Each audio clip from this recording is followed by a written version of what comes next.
राष्ट्रिय स्वतन्त्र पार्टीको घण्टीमा भोट हाल्ने पनि हाम्रो जनता हुन्।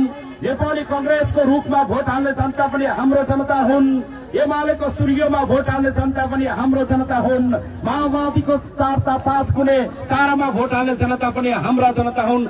अब यहाँ जनता कुनै पार्टीको छैन, यो गाउँको छ। यो गाउँको जनताको जिम्मा त्यो हाम्रो हुनेछ।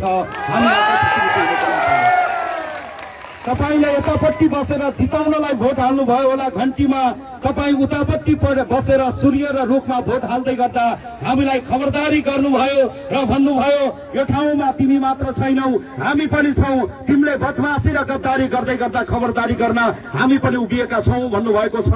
हामी भन्दा उतापट्टि उभिएर मतदान गर्ने सबै मतदाताहरूलाई म सम्मान टक्राउन चाहन्छु। सबैलाई म धन्यवाद टक्राउन चाहन्छु। अब यो ठाउँमा हाम्रो कुनै जात छैन, हाम्रो कुनै धर्म छैन, हाम्रो कुनै वर्ग छैन। हाम्रो एउटै जात छ, त्यो मानवताको जात हो।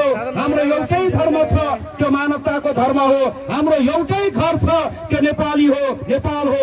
एउटै थर छ, त्यो नेपाली हो, नेपाल र नेपालीको जय हो।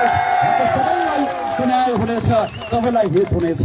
आज हामीले निर्वाचनमा हामीले भनेका थियौं झन्डै 10,000 को मतान्तरमा हामी निर्वाचन जित्दैछौं भनेर हिजो तपाईको घर आँगनमा जाँदै गर्दा हामीले भनेका छौं। घरभित्रै झगडा गरेर टोल टोलमा झगडा गरेर अहिलेसम्म पनि हेरिरहेको छु। नखाएर नसुतेर तपाईहरु लाग्नु भएको छ। आजसम्म तपाई नखाएर नसुतेर लाग्नुभयो। आजबाट म आजबाट पानी पनि नखाइकन तपाईको दुःखमा कानेर उभिनु पर्ने हो। हामी उभिन तयार भएका छौं। देश राष्ट्रतामय भनेको छ, देश घण्टीमय भनेको छ। हामीले भनेका छौं हाँस्ने दिन आउँदैछ, बाँच्ने दिन आउँदैछ, नाच्ने दिन आउँदैछ। यहाँहरू सबैजनालाई म हृदयदेखि नै धेरै धेरै धन्यवाद टक्राउन चाहन्छु। अब आरोप प्रत्यारोप गर्ने समय छैन, अब त्यसो गरिनु पनि हुँदैन। यो अभियानमा साथ दिनुहुने तमाम मतदाताहरूलाई धन्यवाद टक्राउन चाहन्छु। जेनजी भाइ बहिनीहरूलाई धन्यवाद टक्राउन चाहन्छु। मेरा आमा बुबा दाजुभाइ दिदीबहिनी सबैलाई धन्यवाद टक्राउन चाहन्छु। पत्रकार साथीहरू अवरात्र खट्नुभयो, पत्रकार साथीहरूलाई हृदयदेखि नै धेरै धेरै धन्यवाद टक्राउन चाहन्छु। सुरक्षाकर्मी साथीहरू, नेपाली सेनालाई सलाम छ, नेपाल प्रहरीलाई सलाम छ, सशस्त्र प्रहरीलाई सलाम छ। गुप्तचर लगायतका निर्वाचन प्रहरी बनेर खटिनु भएका सबै प्रहरीका साथीहरूलाई, सबै सुरक्षाकर्मी साथीहरूलाई म यहाँबाट सलाम टक्राउन चाहन्छु। हृदयदेखि नै धेरै धेरै धन्यवाद टक्राउन चाहन्छु।